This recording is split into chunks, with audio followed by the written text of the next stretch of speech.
आ गए थे, फांसीवादी बन गए थे, तो 30,000 मजदूर को और 20,000 फांसीवादी मजदूर को और 30,000 सैनिक वैनिक सब मिलाकर 50,000 का टुकड़ी बनाकर वह बोला कि हमको सत्ता दो, नहीं तो हम लोग पर धावा बोल रहे।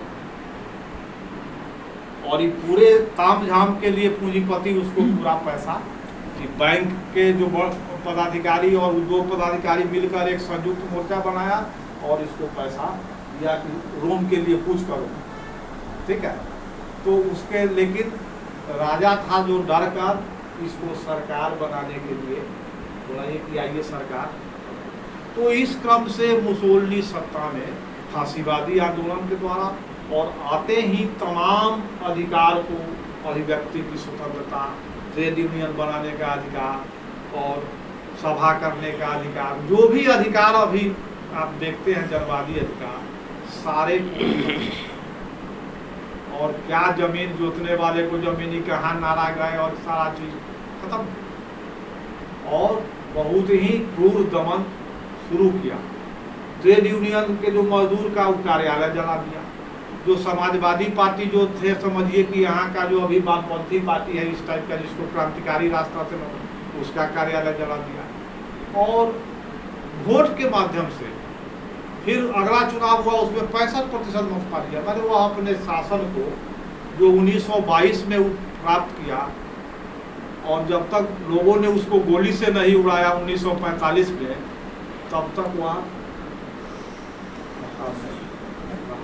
इतने दिन तक वह रौंदता रहा। इसी जो को फांसीवादी शासन कहा गया।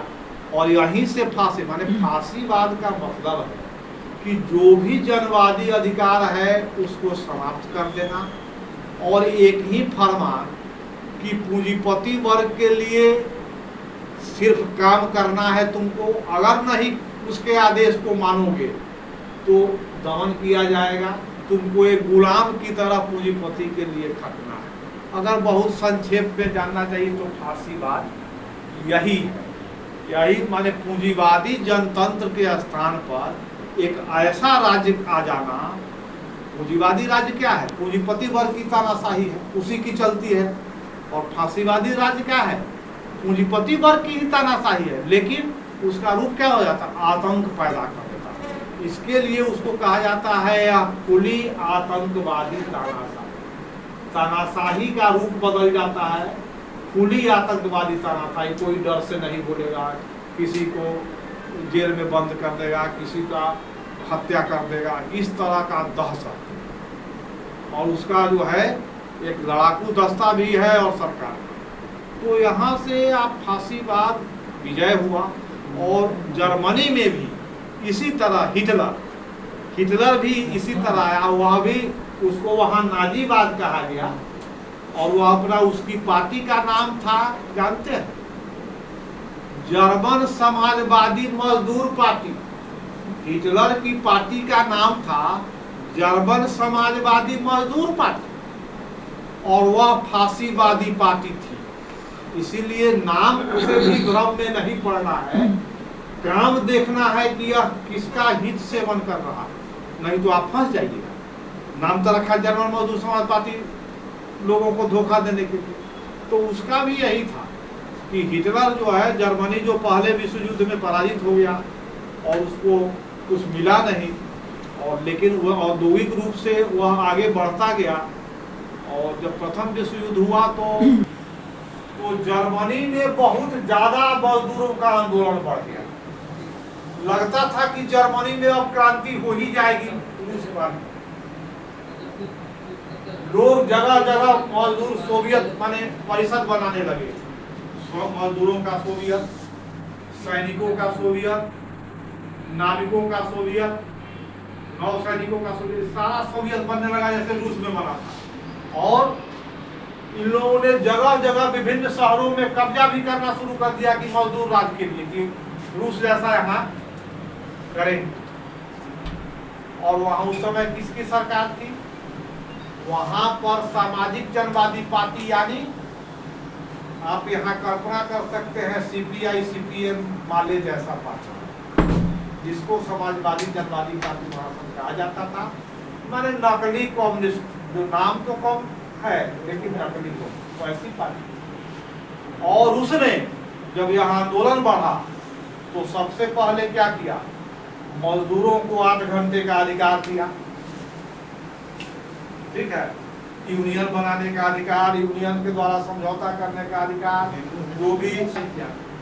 और वहां से आकर वह भी जर्मन, वहां चूंकि पढ़ाई था, वह भी एक स्वयंसेवी कोर बनाया था, सैनिकों का एक स्वयंसेवी कोर, यहाँ स्वयंसेवक संघ है, कोर बनाया था कि जर्मन एक सर्वोच्च जाति है, इसकी भी दुर्गति हो गई है, या सर्वोच्च जाति है, इसका शासन तो पूरे दुनिया में होना चाहिए, लेकिन बदलित अवस्था में जर्मन वह जाति है जिसका पूरे देश पर कब्जा, पूरे विश्व पर कब्जा होना चाहिए। इसलिए उस गौरव को प्राप्त करने के लिए हमको आगे आना होगा। हार भी चुका था विश्व युद्ध में,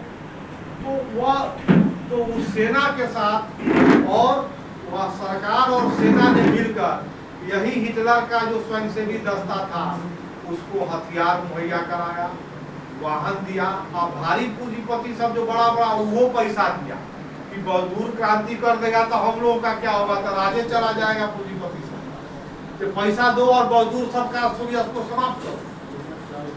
तो यही वामपंथी सरकार, सेना और हिटलर मिलकर दमन किया और मजदूरों का आंदोलन, क्रांतिकारी आंदोलन समाप्त, समझ गए।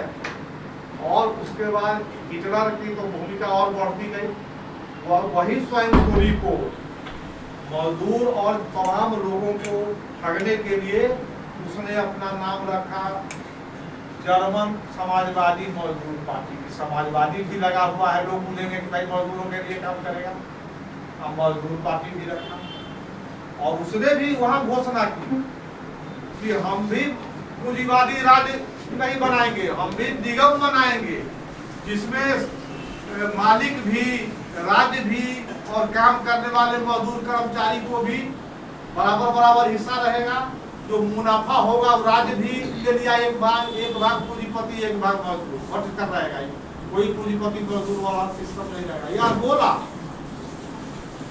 लोगों को, और बोला कि मजदूरों का जीवन स्तर, पूंजी और श्रम दोनों का बराबर ताकत है, इसलिए समानता के आधार पर हम लोग काम करेंगे और मजदूरों का बहुत जीवन स्तर ऊपर था।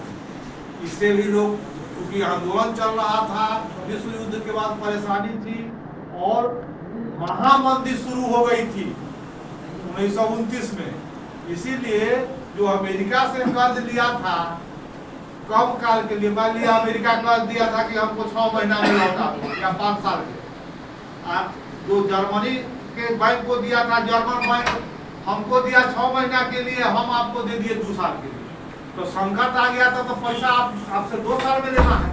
अब ऋण चुकाने की समस्या आ गई कि अमेरिका को पैसा कैसे दिया जाए, पूंजीपति, यहाँ भारी समस्या आ गई। इसमें जो है वहाँ के पूंजीपति वर्ग ने हिटलर को मदद किया कि ऐसा शासन चाहिए जो हम चाहते हैं, जो मजदूर के अधिकार के आंदोलन को भी पूछ ले और सिर्फ हमारे हित को देखे, ताकि इस संकट से हम हल हो जाए, समझिए। तो यहाँ भी वही हुआ और हिटलर अपना प्रचार करता गया, और हिटलर और एक और पार्टी जर्मन पीपुल्स पार्टी मिलकर, जैसे यहाँ कैसे गठबंधन सरकार बनता, वहाँ पर 44% मत आया, जिसमें ज्यादा इसी का था, हिटलर का। और उसके बाद फिर दोबारा चुनाव हुआ, अभी तक तो लोग नशे में थे हिटलर के कि ठीक कर देगा।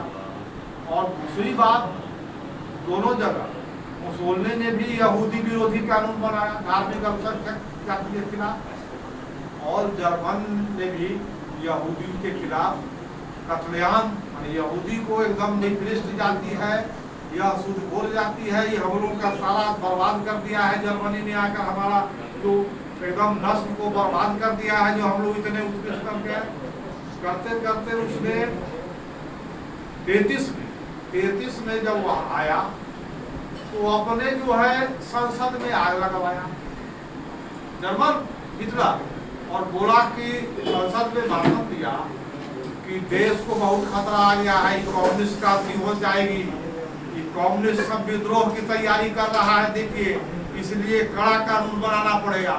और वही सदन 33 में सारा अधिकार जनवादी अभिव्यक्ति की स्वतंत्रता, सभा करने का अधिकार, ट्रेड यूनियन बनाने का अधिकार, किसी भी सरकार को भंग करने का अधिकार, जो प्रांतीय सरकार इसको भी भंग कर दिया जा सकता है, ये सारा अधिकार, किसी भी संपत्ति को जब्त करने का अधिकार, किसी भी राजनीतिक व्यक्ति को या विरोधी को तुरंत गिरफ्तार बिना किसी आरोप के करके जेल में डालने का अधिकार, सब पारित करा। और उसके बाद 33 से वहां भी फांसीवाद नाजीवाद के रूप में कि आपको कोई अधिकार नहीं है। और कितनी गिरफ्तारियां, कितनी यातना, 7 लाख यहूदी को गैस चैम्बर पर मारा हुआ था, उसमें झोंक के मार दिया। कितने कम्युनिस्ट, कितने जनवादी, कितने मजदूर नेता को यातना देकर मार डाला या पूंजीपति उद्योग को भेज दिया। वहां इतना काम लेता था कि 3-4 महीना से ज्यादा कोई जिंदा नहीं रहा, मर गया। यह पीरियड था। और अंत में उसको हटाया को जब